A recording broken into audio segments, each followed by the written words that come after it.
Your closest friend is your most dangerous enemy. Those who trust their lives in a drow's hands often find it gone the second you turn your back.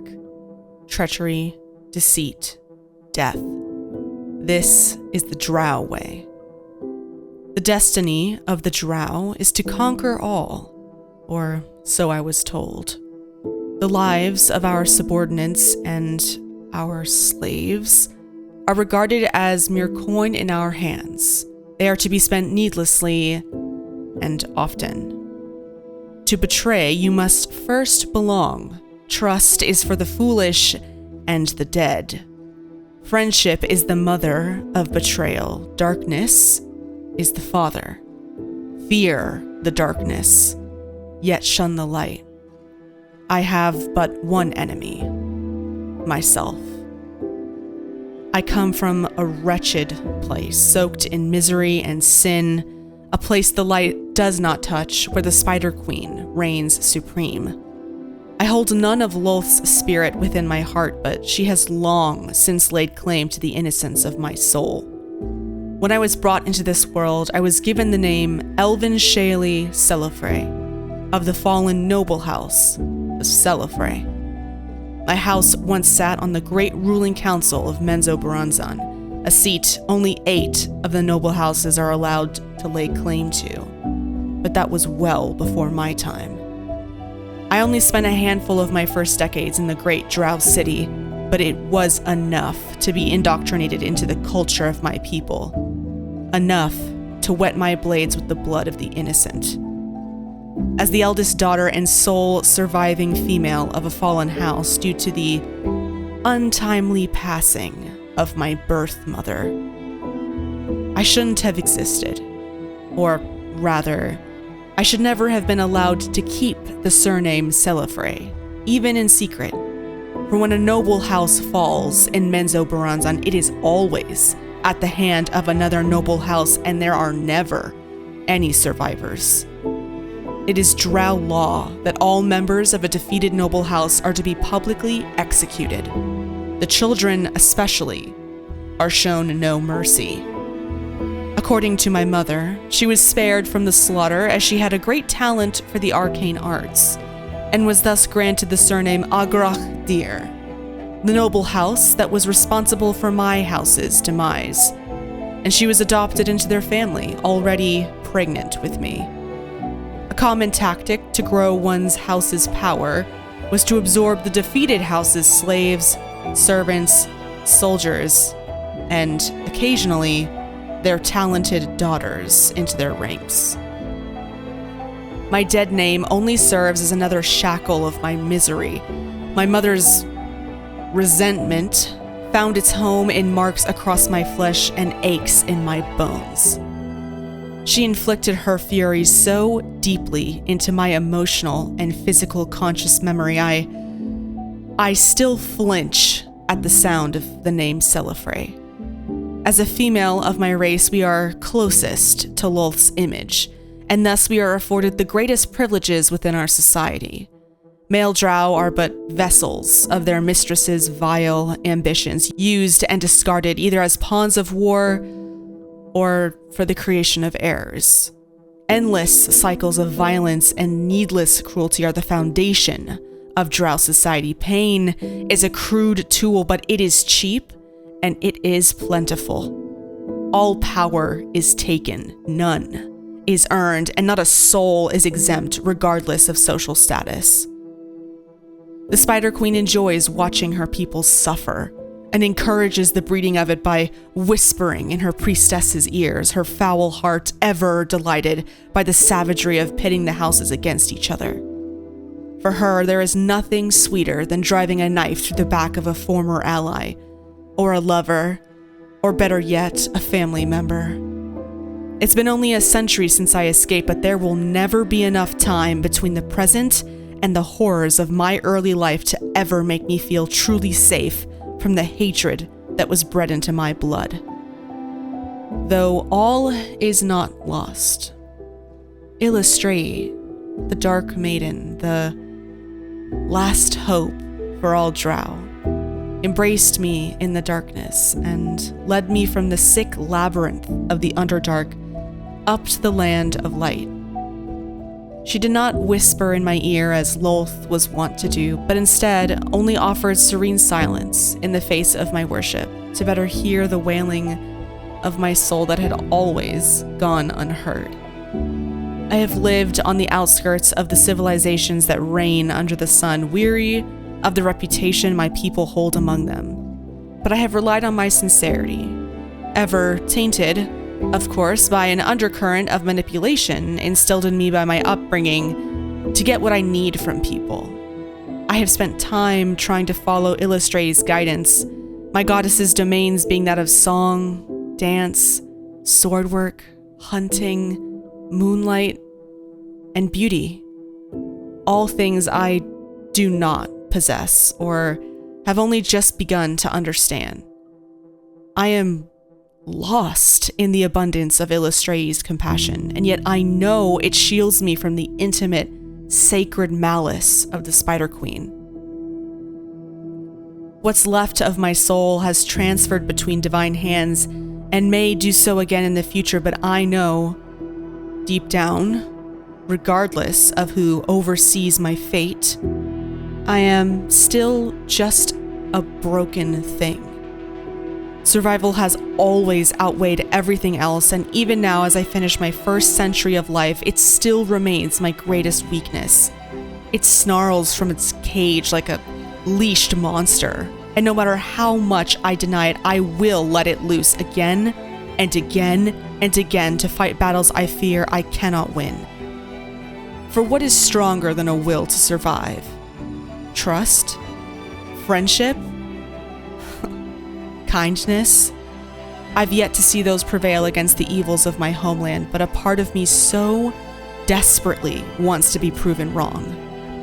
I am sick with hope, as potent a poison as any other, yet I cannot help but take small sips of it every day. It is in those moments that I find myself overwhelmed with the sensation of emotion that is wholly unfamiliar to me. It leaves me raw and stripped of all of my defenses, and even though it only happens for a moment, it is somehow constant. I fear the day I no longer have the courage to brave that bracketed infinity, for that is when I will truly be lost. Okay, so now that we have done the scripted bit and we're done with that, I'm going to go ahead and just walk you guys through her situation, and we'll go step by step. So, her race is a drow. Drow are driven to the Underdark. Most drow have adopted a ruthless pragmatism, while the Lolth-sworn delight in the goddess's evil tenets. The Seldarine reject her attempt to overthrow the leader of the Elven pantheon. Now, if you guys want to know more about Elven lore, I'm going to go ahead and link a couple videos down below alongside a BG 1 and 2 kind of recap. So for those of you like myself who didn't play Baldur's Gate 1 and 2, the previous games, this like 12-minute video I'll link down below is just a quick run through of what happened, and like the stage is kind of set for you. But I will also link a little bit of elf lore down there so you understand why drow, which are essentially dark elves, are so hell-bent on being menaces under the guidance, the corrupt guidance of Lolth, who was once part of the high elf pantheon of gods, and she fell from grace, essentially. And it's very interesting, very cool, but I will link that below for you guys. So she's a Seldarine drow. Seldarine drow can be found seeking allies from all over Faerun, aiming to settle their conflict with Lolth and each other by any means necessary. So she's still a drow, all right? She's still a drow. She's still pretty ruthless when she wants to be, and she most often needs to be ruthless. But she's not evil. She's not perfect, and I wouldn't say she's like, you know, morally outstanding. Okay, she's got a dark past. She's done some things, most of them against her will. She was forced to, but it still stands that she is willing to do some things to survive, okay? She is she's pretty pragmatic. So she keeps that pragmatism that the drow are known for. It's not weaponized as much as the Lothsworn drow weaponize it, but it is still in her arsenal. She is a cleric. So clerics are representatives of the gods they worship, wielding potent divine magic for good or ill. So clerics are essentially chosen ones. They are vessels that spread the word of their chosen deity. Or I guess they don't choose the deity. Most of the time, it's the deity or god that chooses them. They bless the cleric with special powers and abilities that kind of are within range and within the range of the principles of the deity or god. So for Miss Ma'am, her deity is ELVANSHALEE, which is one of the only good aligned gods in the dark elf or drow pantheon of gods. Loth being the head of the drow pantheon. All the other drow gods are equally malevolent, but ELVANSHALEE is the sole exception. She's actually Loth's daughter, and she's also the daughter of another god, this guy, Coralin, who is the head god of the High Elf, or the overworld elf pantheon. And he's very powerful, very beautiful, and ELVANSHALEE is their daughter. ELVANSHALEE, to keep this short, ELVANSHALEE essentially followed her mother. She essentially joined her mother's pantheon and martyred herself to help guide drow back to the ways of the overworld elves. She's there to be a light in the darkness. She's there to help guide drow who are maybe questioning their culture, their goddess, and they don't want to do harm. They don't want to do the evils that they're bred to do, because indoctrination into drow culture happens instantly. The moment that they're able to think, the moment they're able to speak, I mean, the horrible, horrible ways of the drow, of the Lothsworn drow, are inflicted upon drow children.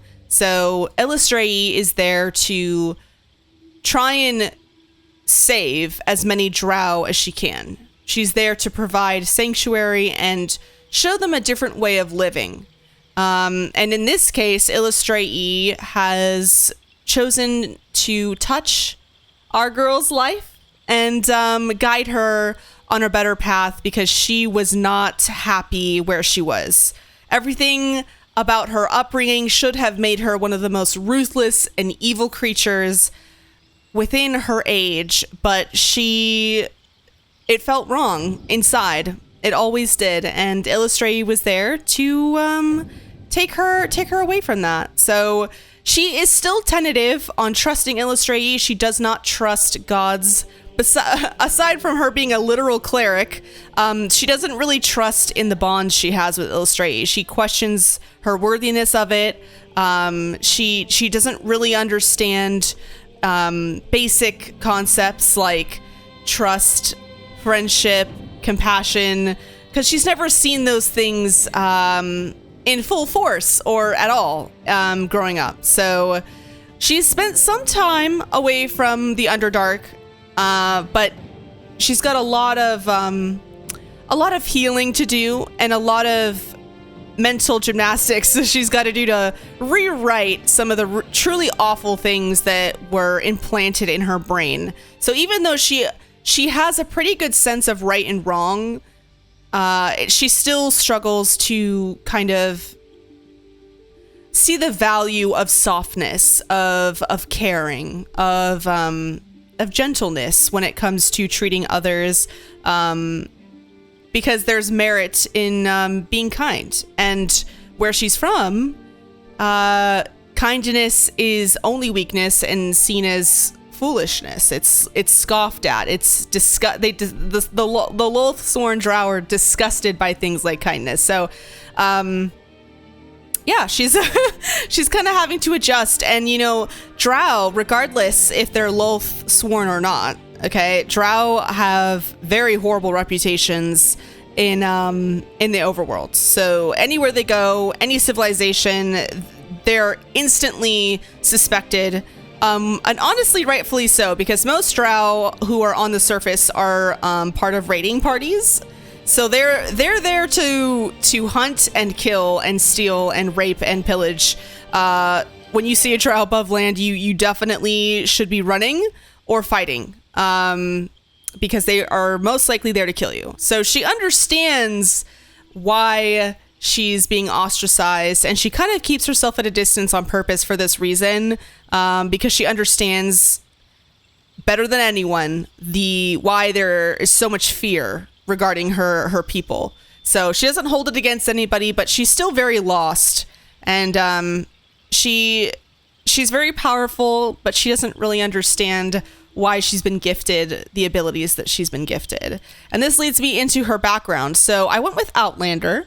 Grew up in the wilds, learning to survive far from the comforts of civilization.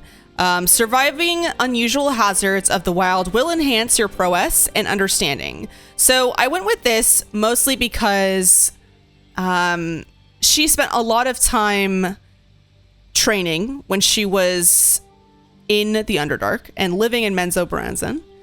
But she, for the most part, spent a lot of her recent life, the last century or so, outside of the Underdark and having to adjust to things like sunlight. I know Drow are naturally very weak to bright light, especially sunlight. It's very painful for them because they are cursed, essentially, because of Lolth's betrayal. They've been cursed to, the sun kind of burns at them a little bit. It makes them weaker. A lot of Drow armor loses its abilities, loses its enchantment in the sun. They truly aren't built for the overworld. And she has been defying this aspect of her genetics and trying to work around living amongst people, in the sunlight, in the places that she's not meant to be. And Illustrae is, helping her through that, in her own quiet way. But I went with Outlander for this reason, because she's been really just skirting around civilization. She doesn't really stay in inns. Like, she's camping in the woods. Like, it's because she isn't, most comfortable there, but she knows that's what's going to make everyone else more comfortable. Because having a Drow waltz into your inn and ask to stay the night would put most people on edge. That would alarm a lot of people. So she's not, she doesn't like putting people in that situation. She only really interacts with people she's observed for a while, and she knows without a shadow of a doubt will not kill her on sight. And again, she doesn't hold that against people. She understands, again, better than anyone, why the Drow are so feared. So that is her background. Her subclass, so this is the kind of cleric she is. There's a couple different subclasses. I chose to go with the light domain. So the light domain is offered by deities of justice, majesty, and primordial flame, providing spells that dispel darkness and harm the undead. So light domain, I figured, was a pretty good fit for Illustrae. Illustrae is a goddess of swordsmanship, of dance, of song, of moonlight, and justice. She's a good aligned goddess, and she is there to try and heal and help Drow who are stuck under the tyranny of Lolth. So I felt like this was a good choice. I could have gone life domain, but I want our girl to have a bit of a kick. So light domain clerics are very combat-based clerics. Yes, she can still heal. She can still be... Clerics are very versatile classes. They kind of can do everything. They're jack of all trades. For the most part, they have access to so many kinds of spells. But I just wanted her to be... I wanted her to be a bit spicy. I wanted her to be able to do damage, hold her own. because there is a lot she will be encountering in her journey. Illustrae knows this, and so I headcanon that when Illustrae came to her and bestowed her these gifts in a dream, Illustrae gave her the means to defend herself. Now, these are the abilities. I kind of was messing around with these. I don't like how I can't see what will be like negative rolls. Like, so you see here, when you roll for a conversation check or a skill check, like you want to investigate a book, you'll roll to investigate, and it'll be under this. And whatever you roll, it'll negate 1 from whatever that roll is, which kind of sucks. I kind of didn't want any negative numbers, so I wanted everything at least at 0, because having any negative minus numbers is it's frustrating. But I think I'm gonna leave it. This is like as even as I kind of wanted it to be. Wisdom is her spell casting skill, so when she casts a spell, the strength of it is based off of the stats within this category. This is what her strength, this is what should be the strongest, essentially. Charisma, I have her at pretty high charisma, actually, because I like to think that she's gotten really good at being able to, when someone does give her the time of day, when someone isn't instantly hostile towards her, she's really good. She's learned, right, how to get what she needs to get across and be persuasive within a short period of time. She knows that people only give her, the benefit of the doubt very, very rarely. So when it is given to her, she knows how to present the best, put her best foot forward, essentially. And people who need to be convinced that she's not hostile, I feel like charisma definitely is something, a skill she's learned, that she, convincing people to work with her, to be allies, that she doesn't mean harm, I feel like is a big part of who she is and her struggle, adjusting to the overworld. In the Underdark, female drow are considered the more privileged gender. Male drow are considered nearly slaves, nearly servants. They're like a step above servants. They really are treated as pawns. The women have the unfair privilege, and so she's used to getting her way. She's used to being given attention. When she used to live in Benzobaranzan, she always knew that the lack of equality bothered her. It's something that always bothered her. And she didn't agree with it. She didn't agree with slavery. She didn't agree with the way her servants were treated. Coming from a fallen house, even though she has noble blood, her house had fallen many years ago. Her mother still instilled a lot of the same rhetoric that their house originally used to teach to their women. So a lot of that awful shit is still rattling around in her brain in terms of manipulation. So, she might deceive sometimes. She might kind of toe the line of what's right and what's wrong if she feels like it's necessary. If it's going to save lives, if it's going to save time, if it's going to avoid conflict specifically, she definitely will lie. She definitely will manipulate. She's not going to, purposefully try to harm anybody necessarily, because Illustrae would not like that. So Illustrae is kind of going to act as her guide a little bit, her moral standing. Our girl is still trying to figure out what's appropriate, what's not, how much of a lie is bad, how much manipulation can she do, what's the limit. So we're really going to push that. She's really going to experiment with that. She's definitely not a goody two shoes. She did come from a lot of violence. She is prone to violence, and it's something she fights with every day. Drow are also very instinctual creatures. So unlike their, high elf brethren, Drow are driven by a pretty intense set of instincts. They are a little more, I don't know if feral is the right term, but they're very primal in the way they view their power structures. Like, power is taken, right? It's something that isn't earned or gifted because of a governmental structure like democracy or, you know, communication in a community. No. Power is only taken. You know, it's like nature. You kill or get killed. And that's how they live their lives. That's how they structure their interactions with each other, within their own families, with outside of their families, their clans, their dens, you know, their houses. It's very primal. So she's also spent a lot of time attempting to adjust those aspects of herself. The first instinct she has when she meets a possible ally is to size them up. How strong are they? Could I kill them if I needed to? Like, that's the first thing she thinks about, not because she wants to kill them, but because it's just habit. Do I need to defend myself? Will I need to defend myself? If I do, could I kill them?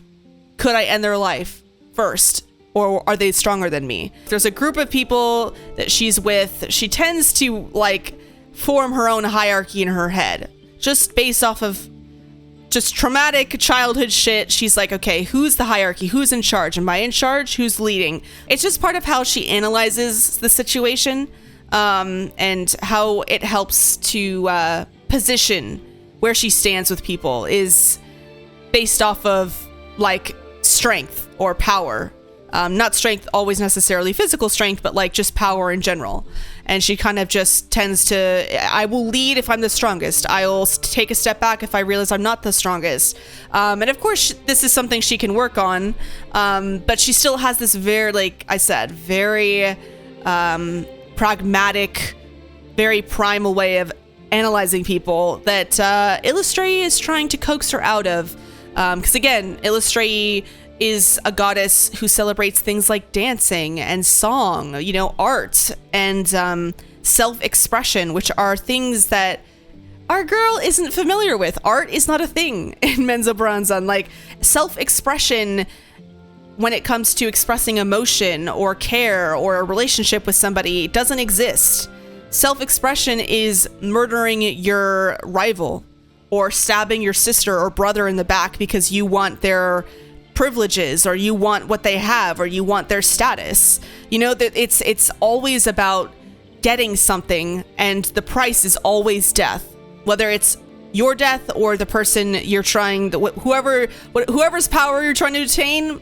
Death is always the cost, and obviously that's not how things are all the time. That's actually pretty fucked up.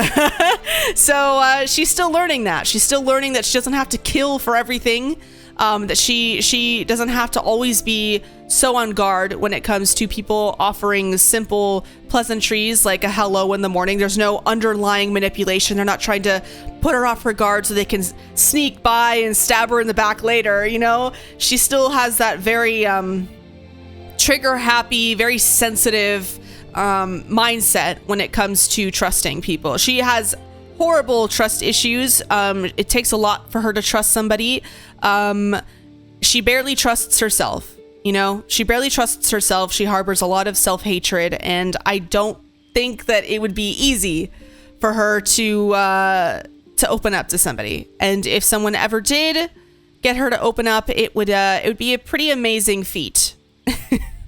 Whether that be because she relates to them or they remind her of her or what, who knows? We will see. But yes, she is she's a very, very hardcore lady.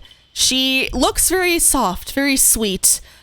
She has a pleasant set to her face. It's something that was always criticized about her growing up. She didn't look evil or mean enough. She tended to be pretty merciful, especially merciful when it came to dealing with children in Menzoberranzan and the training of servants and men who were positioned under her. So it really boils down to she's trying her best. She wasn't set up for success, but she's trying her best to adjust those things. Not because she cares very much about herself as of right now, but because she feels it's the only thing she can do. It's the only thing that she's able to focus on, is she's been chosen by this deity for some reason, and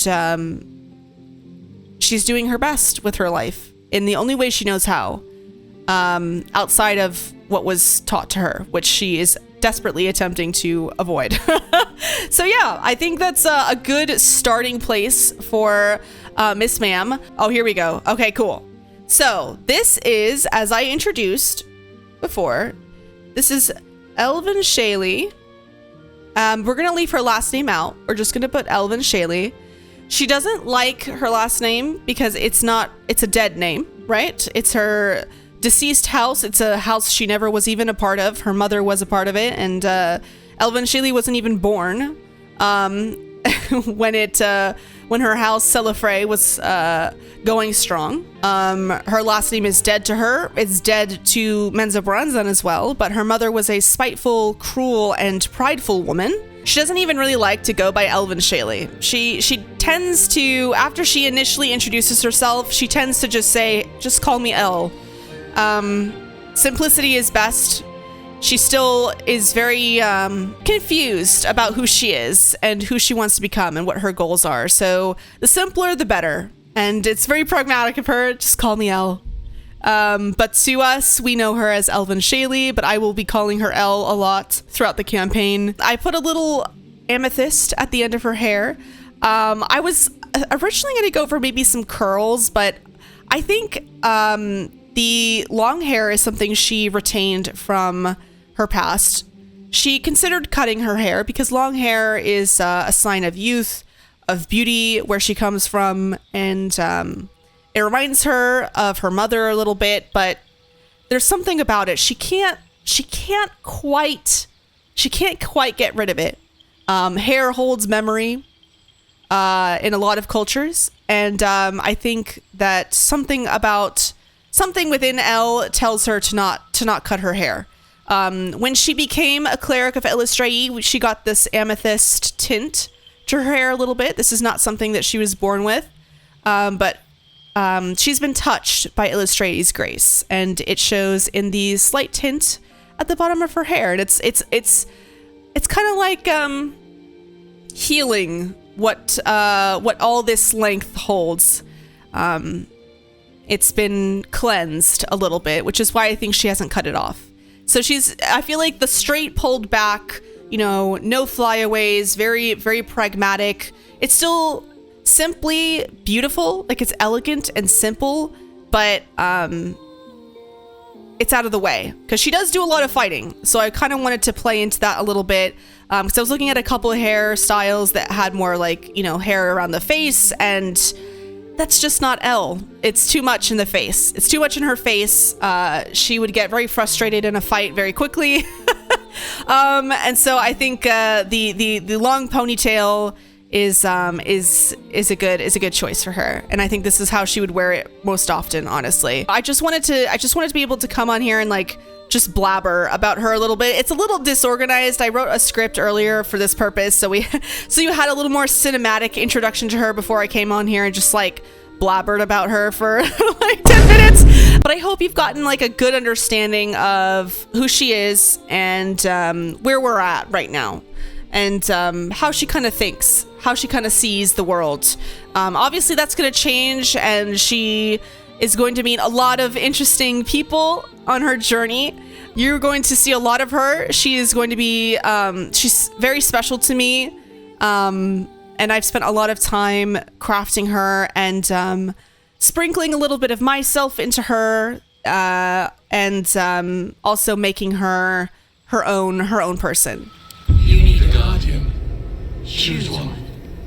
All right, so this is a totally different thing. You need a guardian. Choose one. This is entirely different, actually, from early access. So in early access, this screen was the text here was who do you dream of at night? And the intent was for you to create a person that was attractive, I think, to your main character. So I am going to kind of go off of that. This is Guardian. So what we're going to do is we're going to do a man, because ELVANSHALEE is straight. Who would she see?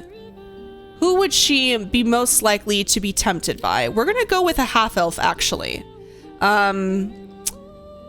You know, a half elf that is half high elf, a race that she has this kind of weird complex with. She was taught and raised to hate them and that they were horrible and that they deserved all of the pain that the drow inflict on them in raids and stuff like that. But she realizes that the high elves are actually the good guys. The high elves are the ones that, I mean, obviously not every high elf is a good person, but the culture of the high elves is the very same culture that the drow were, you know, fell from grace from, originated from. So we're gonna go half high elf and then half human, because I think a part of her kind of values mortality in a way she didn't before. Remarkable. Ooh. Follow your instinct. Okay, Follow there's your only. instincts. Okay, so there's only Don't be one. afraid. Okay. This guy's really handsome. Stop it. Get some help. Okay, so we're gonna just go with like a really normal skin tone. We're gonna go maybe a bit of color.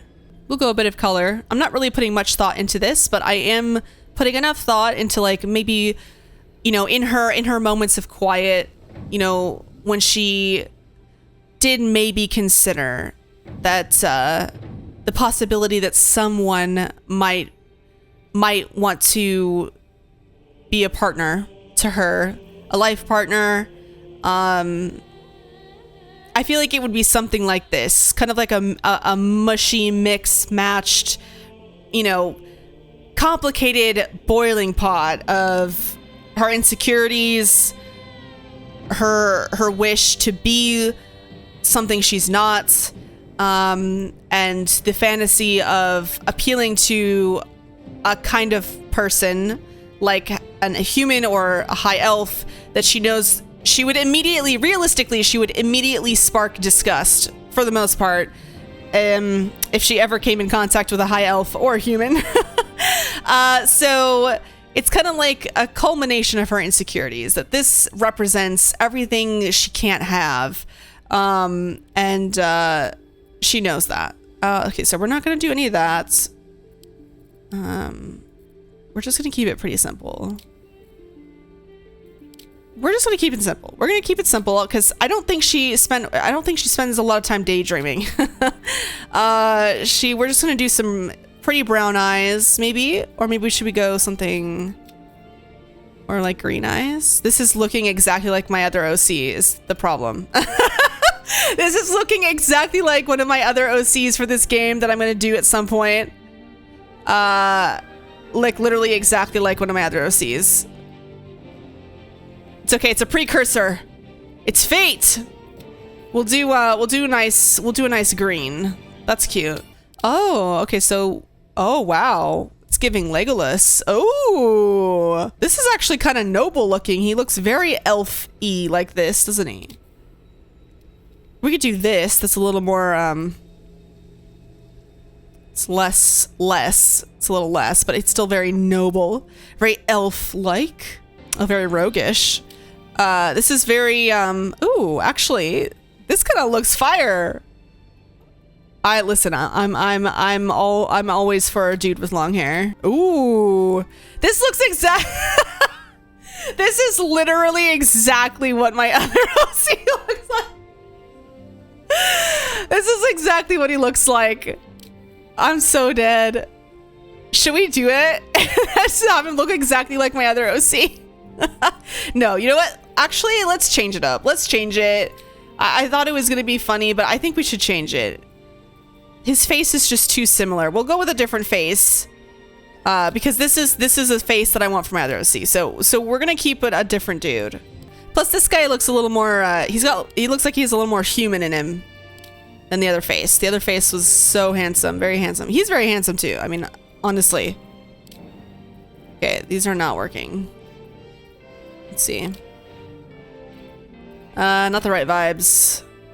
Not the right vibes. All right, we've got some curls. This is very human noble. It's giving very human noble. It also hides his ears, actually. Maybe we go with something like this. Because again, I'm telling you, Elle hasn't considered, she really doesn't think that anybody could love her, like straight up. She doesn't think she'd ever be able to find love. Like she truly doesn't think that she deserves it and that that she is lovable. Oh, little surprise ponytail back there. We're just gonna go without a beard. Half elves in general tend to not be able to grow beards very well.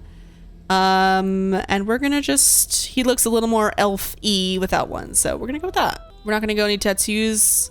Let's do different eye color. The green looks nice, but let's just keep it different from our other OC. I don't know I think this is kind of, I'm pretty sure this is evil, this creature. Let's do something a little unsettling. How about, since he looks so normal, let's give him some weird eyes. Let's go with, ooh, black is kind of unnerving. Let's go all eye colors. Let's do something crazy. Ooh, geez. Some tiefling eyes. That's kind of creepy. His eyes are kind of like glossy. Kind of blends in with the whites of his eyes a little bit. It's a little unsettling. We want something to seem off about him. Just like something. The black eyes don't look too weird though, is the thing. Maybe we go with this. It's a little unsettling, huh? Do I like this hair? Now I'm second guessing everything. The hair's kind of bothering me. Why is this hair bothering me now? This makes him look really elfy. Like really, really elf-like. Kind of looks good with the armor though, I'm not gonna lie. It looks good on this face though. Like this face structure, this hair suits this face structure really well. Maybe we just go something like a little more like Aragorn. This is a little Aragorn vibes going. It's a little longer than Aragorn's hair. I like this. This is kind of cute. I like how it curls around his ears. I know a character has this hair and I don't like giving... It's why I didn't choose this braid for our girl, is because a companion has this hair and I don't want them to have the same hairstyle. And another character has the same hairstyle and I don't want... It's gonna be weird. 2,000 years later. Okay, I'm kind of digging the half bun, like the undercut. Yeah, okay. Okay. We're gonna go with some more reddish undertones though for the highlights here. Oh. To give it that auburn kind of a flare. Maybe something more natural colored. Ooh, yes. So it kind of goes coppery in the sun a little bit. The way I'm spending so much time on this, oh my gosh, so embarrassing. It kind of matches with the red in his outfit a little bit. We could work some magic and do this. Watch. Like a genuine brown and then do a little bit. So it doesn't even look like makeup, but it gives his eyes a little bit of darkness. There we go. So the whites of his eyes pop more. All right. I think we're done with our guardian, I guess is his name. This is very new. This is not what this... In early access, this felt a lot different.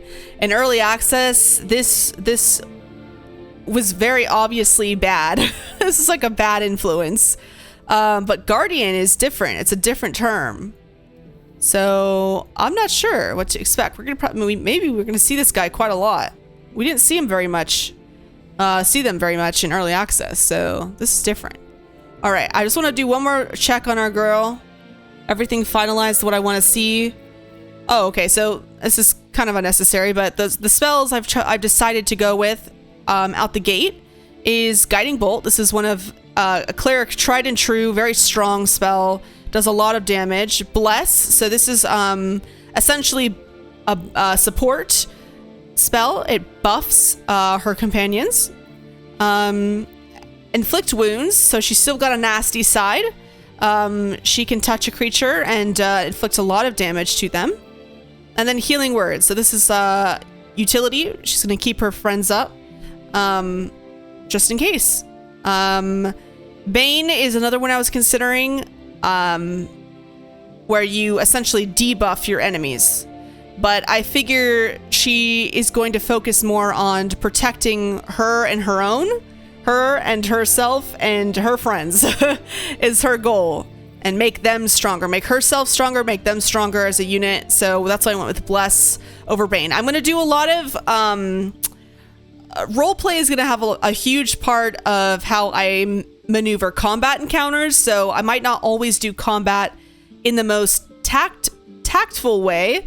Sometimes I'll make decisions in combat based off of the characters. And since we control our companions in combat, I will be keeping in mind our companions' way of thinking and our companions' relationship with Elle as well, and make decisions for them based off of what I think they would actually do if we were going off of their personality, their current situation, their current relationships.